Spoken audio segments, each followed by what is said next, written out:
Olá, estamos aqui de novo com Além da Matéria. Hoje vamos trazer um tema que é interessante, sério, e foi um tema que eu considero muito triste de fatos que aconteceram na humanidade. Vamos falar sobre grandes líderes que de alguma forma destruíram o planeta, seja através de morte, seja através de ações não bem recomendadas. Então nos acompanhe para seguir com a gente.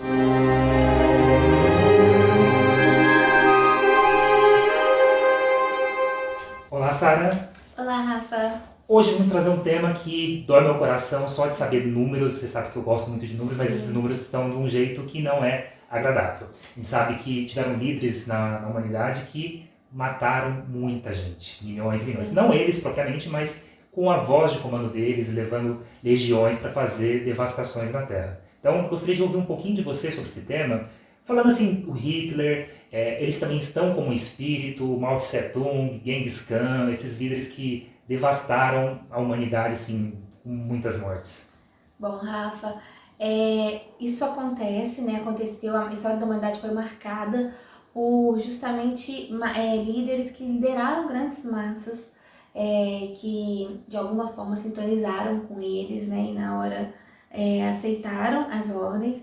E quando pro plano espiritual, o mal que a gente faz a gente mesmo é muito grave. Mas se a gente multiplica esse mal e se estende esse mal para outros, incitando outros a fazerem o mal, isso é considerado um nível de gravidade muito maior. Porque você fazer o mal não é bom, né? É ruim. Você chegar lá e matar alguém é algo que é contra a vida, né? Então é contra as leis divinas. Mas você chegar e incitar alguém a ir lá e matar alguém, você, além de estar adquirindo karma para você, você está incitando uma pessoa a acabar também com a vida dela quando ela também faz o mal. Então, são muitas luzes que se apagam, né? Eu não digo que a luz se apaga porque a luz sempre existe dentro de cada um, mas ela fica muito soterrada pela maldade, por esses movimentos. Então, a humanidade ela sofreu muito por essas questões, e principalmente que tem a ver com o poder, com a ganância, com o egoísmo. Então, por fome de poder, eles muitas vezes desconsideraram o outro, né? Não colocaram o próximo como um ser humano. Então, eu acho que é justamente desconsiderar o mandamento maior de Jesus, né? Que é amar a Deus sobre todas as coisas e ao teu próximo como a ti mesmo. Então, se a gente tá num movimento que faz mal ao outro, você não está amando o outro e também você não está se amando. Então o espírito ele entra num processo de embotamento muito grande. Sim, e aí entendendo um pouquinho melhor, por exemplo, quando a gente lê sobre o Genghis Khan, ele matou 10% do que tinha da humanidade na Terra, até mudou a temperatura, porque tinham Sim. menos pessoas vivendo. O Mao Tse Tung foram mais de 60 milhões de pessoas. O Hitler está uma média aí de 10, 12, dependendo dos livros que você lê. Eles, quando vão para um outro plano, eles vão para o mesmo plano, vamos dizer, que a gente chama plano lá de baixo nível, ou eles têm um lugar especial porque eles superaram toda a maldade, assim, superaram um mau sentido, né? Superaram tudo que poderia se imaginar de um espírito aqui na Terra. Na verdade, o que acontece eles foram aquela figura que incitou mais. Então a presença deles ficou muito emblemática, marcada, emblemática no sentido negativo, né? Nesse emblema dessa bandeira de morte, né? Você imaginar que são milhões e milhões de espíritos que foram mortos e que sofreram as consequências. É lógico que eles não fazem isso sozinhos, né? Eles têm outras pessoas que também quiseram aí caminhos para exacerbar essa maldade e encontraram o viés no pensamento deles, que às vezes eles divulgam, né? Como que eles sensibilizam as pessoas com aquele pensamento. Mas, normalmente, esses espíritos, a culpa é tão grande quando eles começam a tomar uma consciência, nem a consciência toda, mas a dor é tão grande e o peso dessas milhões de mortes é tão forte em cima deles que eles não têm a capacidade de suportar. Então eles começam a entrar num embotamento espiritual muito grande, eles vão não existe uma regressão, né? Mas eles vão se embotando mesmo, eles vão saindo inclusive da forma humanoide e começam a entrar num esquecimento, numa falta de consciência tão grande que eles viram um ovoide.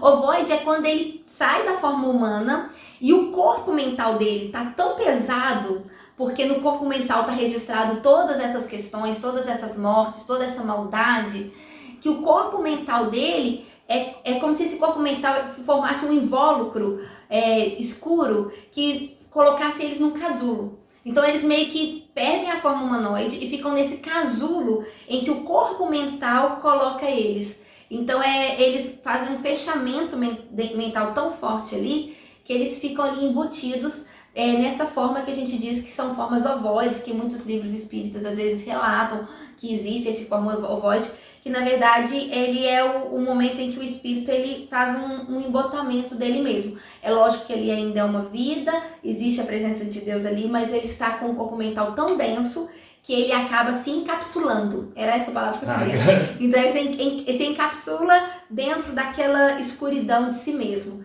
E aí eles normalmente são exilados, né? Hitler, por exemplo, Chico Xavier mesmo falou isso e vários outros espíritos e entidades já confirmaram que ele foi exilado em Plutão, que é, na verdade, um planeta, por mais que as pessoas hoje em dia já não considerem, no planeta, na parte espiritual ele é considerado um planeta não frio e é considerado um planeta prisão, por ser um planeta que tem uma energia assim ainda muito parada. Então ele ficou ali, tá lá em Plutão exilado 1000 anos, na forma ovoide, com esse encapsulamento, para ele conseguir depois fazer o quê? Depois, como faz para sair desse ovoide? Ir se regenerando. E ganhando de novo uma forma humanoide, ganhando de novo novas oportunidades. Porque senão ele não suportaria nem ficar nos zonas umbralinas, porque imagina quantas pessoas estão ali por isso. Mas uma vez que ele está lá em Plutão, e vamos dizer, ele passou esse período de 1000 anos, ou aproximadamente esses 1000 anos, os espíritos que de alguma forma eles saíram da Terra, né, chegaram a partir daqui, eles vão buscar depois desses 1000 anos, pode voltar toda essa carga em cima, por exemplo, de um Hitler, de um Genghis Khan, ou aí, como passou muito tempo, já se tem um certo esquecimento? Como funciona isso? Eu acho que os planos divinos são cheios de amor. Ele, na verdade, está exilado 1000 anos não por uma punição, mas na verdade é uma atitude do amor de Deus agindo ali. Porque, como eu falei, se ele estivesse na zona umbralina, ele não suportaria a quantidade de raiva e de ódio em cima deles. Então isso seria muito mais nocivo para a caminhada evolutiva deles. Então esse exílio de 1000 anos e esse encapsulamento não ocorre por forças externas. Eles mesmos se encapsulam, tamanha o grau de inconsciência, entende? Então o mental está muito pesado. Então o peso do corpo mental ele toma conta de todos os outros corpos. Por isso que existe esse encapsulamento de virar um ovoide. Mas o exílio, ele não é assim, as entidades, os seres de luz, os mentores, eles não decidiram exilar para punir. É exilar para dar justamente um tempo para que regenerasse essa desarmonia que foi criada. Então eles criam uma desarmonia, esses 1000 anos é para que a harmonia consiga voltar. Que esses espíritos que desencarnaram por conta, né, das filosofias deles e das atitudes deles consigam se recuperarem, perdoarem, para quando eles voltarem, eles terem mais oportunidades.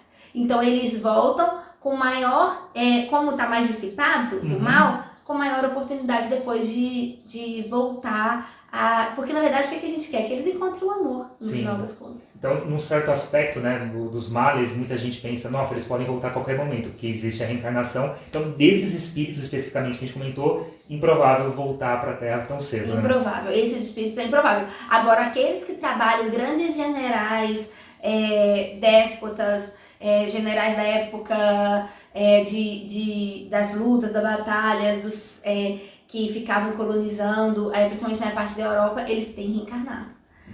Isso acontece, mas esses não, esses eles estão em exílio e muitos espíritos de luz querem ajudá-los, inclusive Gandhi, ele foi um dos que se prontificou de ir lá ajudar Hitler quando ele precisasse fazer esse retorno, entendendo que esses espíritos que causaram uma desarmonia muito grande, uma onda muito grande de desarmonia no planeta, eles depois que voltarem e começarem a retomar, recobrar a consciência, porque eles chegam à loucura espiritual, entende? Sim. Quando eles recobrarem a consciência e tudo mais, eles vão ter uma seara grande de terem que ser trabalhadores em prol da harmonia. Porque no universo é assim, tudo que a gente desarmoniza, a gente tem que voltar a harmonizar. E a gente vai precisar de fazer isso. Então eles vão precisar de recuperar a harmonia que eles de alguma forma prejudicaram. Mas aí é no tempo deles. E para eles harmonizarem, não tem como eles fazerem isso estando todos harmonizados. Por isso que precisa desse tempo para que haja a cura mesmo. Num dos momentos que a gente esteve junto, até numa palestra no Movimento Dedico, um líder espiritual falou para nós assim, no final todos vocês vão se tornar amiguinhos. Até eles vão estar no final junto com a gente? Sim, porque se a gente não acredita nisso, a gente deixa de acreditar no amor de Deus. Porque o amor de Deus é para todos. Existe um texto do Mestre Micael que ele fala, foi dado esse ano, que ele fala assim, que o amor de Deus está para todos. E aí ele foi uma vírgula que fala sem exceções. E nesse texto, escrever essa frase com o mestre, depois ter que ler essa frase, foi muito duro. Porque você imagina assim, nossa, o amor de Deus está para todos, sem exceções.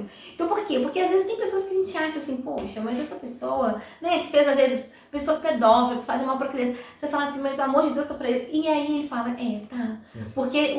Porque se a gente acha que não, a gente deixa de acreditar em Deus, porque Deus está acima de tudo. E Ele está inclusive acima dos nossos erros. Ele está inclusive acima das nossas falhas, nossas e dos nossos irmãos. Então, quem somos nós para julgar? Sim, acredito que no final vamos acabar todos amiguinhos de mão dadas, no sentido de que somos todos um. Porque se a gente não acredita nisso, a gente deixa de acreditar em um tanto de coisa. Em Deus, e que também somos todos um, e somos todos um. Às vezes as pessoas estão em momentos de cegueira espiritual, de escuridão e de ignorância. Mas com certeza a presença de Deus vive em toda a criação dele. E se eles são seres, e falaram, encarnaram, eles são criações de Deus. Então, na verdade, eles precisam redescobrir essa luz. Muito obrigado, Sara. Agradeço hoje um tema delicado. Espero que a gente também compartilhe mais temas parecidos com esse, em outras coisas similares. Sim. E agradeço a sua participação por hoje. Eu que agradeço. Eu acho que, de alguma forma, por mais que seja um tema delicado, ele é importante de ser tratado. É importante a gente pensar nisso. E porque eu acho que na hora que a gente pensa nisso tudo, por mais que haja dor, há também muito real a presença da misericórdia de Deus. E eu acho que maior do que a justiça de Deus é a sua misericórdia. E Ele vai cuidar, com certeza, com misericórdia, dessas almas sofredoras que causaram tanto sofrimento e das almas que sofreram com essas outras almas. Não tem ninguém que será desamparado. E eu acho que acreditar nisso, a gente se sente melhor, porque às vezes a gente acha assim, mas não teve a justiça, né? Que a gente tem aquela sede da justiça do homem, mas tem coisas que os outros fazem que não tem justiça do homem que dá conta daquilo, né? Sim. Então não é vingança, não é justiça, é a gente desejar realmente a luz, o amor, e que a misericórdia de Deus haja para eles e haja também na nossa vida. Muito obrigado, Sara. Muito obrigada. Para vocês que estão acompanhando, lembrando, sem exceção, vamos amar a todos, tentar não julgar, eu sei que é difícil, e espero que a gente se encontre na próxima semana com mais um tema super interessante. E aproveitem para fazer comentários, compartilhar com amigos. Se tem amigos que têm dúvidas sobre esses líderes, vamos dizer, do mal por enquanto, acompanhem com a gente que a gente vai ter mais temas sobre isso.